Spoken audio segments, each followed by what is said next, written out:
សូមគោរពជំរាបសួរពុទ្ធមេមគ្គជនគ្រប់រូបនៅទីនេះខ្ញុំសូមលើកឡើងនៅរឿងរ៉ាវមួយក្នុងសម័យពុទ្ធកាលគឺរឿងនាងសុលសាដែលជាស្រីស្អាតម្នាក់មានទឹកចិត្តល្អប្រពៃហើយបានជួយសង្គ្រោះជីវិតរបស់កុលបុត្រម្នាក់ដែលធ្លាប់ជាកូនរបស់សេដ្ឋីនឹងហើយធ្លាក់ខ្លួនក្រីក្រនៅក្នុងនិទាននោះបានលើកឡើងថាក្នុងក្រុងរាជក្រឹសនឹងមានកុលបុត្រម្នាក់ហើយជាកូនរបស់សេដ្ឋីមានទ្រព្យសម្បត្តិច្រើនណាក៏ប៉ុន្តែឪពុកម្ដាយរបស់កុលបុត្រនឹងឥតឲ្យកូនរៀនទេដោយគិតថាទ្រព្យសម្បត្តិច្រើនហើយចាំបាច់ឲ្យរៀនធ្វើអីហើយគាត់គណនាទៀតថាប្រសិនបើទ្រព្យសម្បត្តិនឹងកូនអង្គុយចាយមួយថ្ងៃ1000កហបណៈចាយ100ឆ្នាំក៏វាអត់អស់ដែរដូច្នេះមិនចាំបាច់ឲ្យកូនរៀនសូត្រអីទេនាំតែហត់អានឹងជាការស្រឡាញ់កូនខុសហើយដល់តែគាត់អស់ជីវិតទាំងពីរនាក់នឹងទៅនៅសល់កុលបុត្រនឹងអត់ធ្លាប់រៀនធ្លាប់សូត្រអត់មានចំណេះដឹង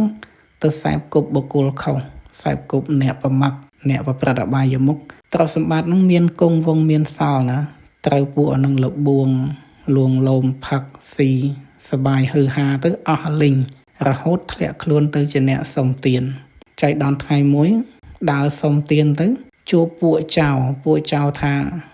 ការសុំទាននឹងវាមិនអាចធ្វើខ្លួនរស់ស្រួលទេឥឡូវមកជាមួយពួកយើងមកទៅលួចគេម្ដង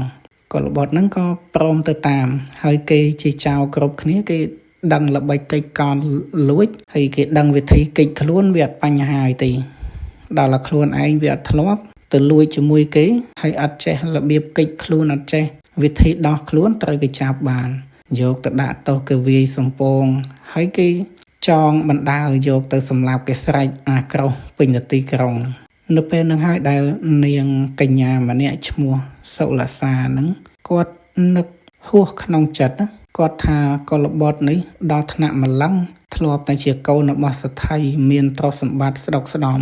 ឥឡូវធ្លាក់ខ្លួនមកខ្លាយជាចៅហើយត្រូវគេយកទៅសម្លាប់ក៏មានចិត្តអាណិតអាសូរបានយកនំមកកោ4ដុំមុននឹងស្លាប់ហ្នឹងក៏សុំឲ្យថាទទួលទានហ្នឹងឲ្យបានឆ្អែតទៅណានៅពេលដែលទទួលនំពីនាងនឹងហើយគិតថាប្រងនឹងបរិភោគគប់ជួនពេលនោះព្រះមហាមោគលានហើយជាអ្នកមានរិទ្ធផងហើយលោករំពឹងពិចារណាទៅឃើញថា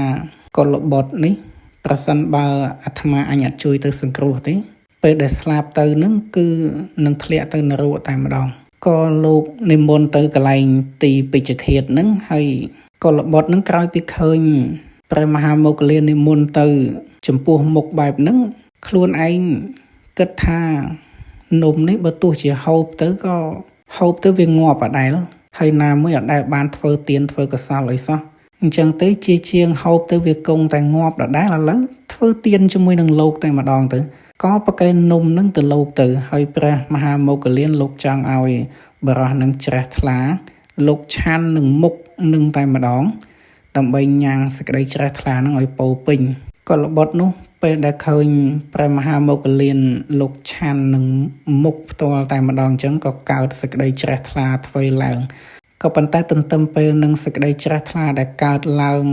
ហួសប្រមាណហ្នឹងស្រាប់តែនឹកដល់នាងសុលសានោះដែលនាងនឹងជាស្រីស្អាតលោតែមានចិត្តអាណិតអាសូរករណាដល់ខ្លួនឯងដែលជាចៅណាអ្នកតោសោះហ្នឹងបែរជានាងមានចិត្តអាណិតអាសូរក៏ជាប់ស្រឡាញ់នាងហ្នឹងហើយនៅពេលដែលគេកាត់ក្បាលទៅស្លាប់ទៅបុណ្យហ្នឹងត្រូវឲ្យទៅកើតនៅឋានខ្ពស់ព្រោះធ្វើបុណ្យនឹងព្រះមហាមោគលានជាអ្នកមានរិទ្ធច្រើនយើងដឹងណាក៏ប៉ុន្តែដោយសារការចោកចម្ពាក់ហ្នឹងបុណ្យហ្នឹងកាត់ឲ្យមកនៅត្រឹមជារុក្ខទេវតាក៏ប៉ុន្តែជាអ្នកដែលមានរិទ្ធហើយដោយសារចិត្តជាប់ចម្ពាក់ស្រឡាញ់ក្នុងនាងហ្នឹងទោះបីជាខ្លួនដូរអត្តភាពទៅកើតជាទេវតាហើយក៏ដោយក៏នៅតែមានចិត្តជាប់ចម្ពាក់នឹងនាងហ្នឹងហើយមកតាមឆក់ឆាបយកនាងហ្នឹងតទៅបានកំពុងតែដើរលេងនឹងសួនហ្នឹងក៏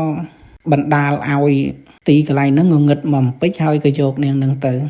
ហើយនៅពេលដែលយកទៅក៏ប្រាប់ពីបំណងរបស់ខ្លួនយ៉ាងណាណា ប៉ុន្តែនាងនឹងនៅបានតែ7ថ្ងៃឯដោយសារអត់ចេះនៅវានឹកពុកម្ដាយនឹកអីខ្លាចអ្នកផ្ទះអីរអញ្ចឹងក៏អង្វរទៅហើយនិយាយរឿងអំពីពុកម្ដាយនាងសុលសានេះវិញនៅពេលដែលបាត់កូនបាត់អីក៏ឈូឆរផ្អើលតាមរកក៏មិនឃើញមិនដឹងថាទៅណាគ្រប់គ្នាក៏ប្រាប់ថាឲ្យទៅសួរព្រះមោគលានទៅប្រាប់ថារាប់អំពីថ្ងៃនឹងមក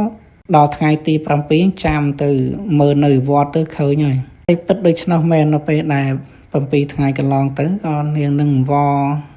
ទេវតានឹងទៅក៏ព្រមយកនាងសុលសានឹងទៅប្រគល់ឲ្យឪពុកម្ដាយគេវិញទៅ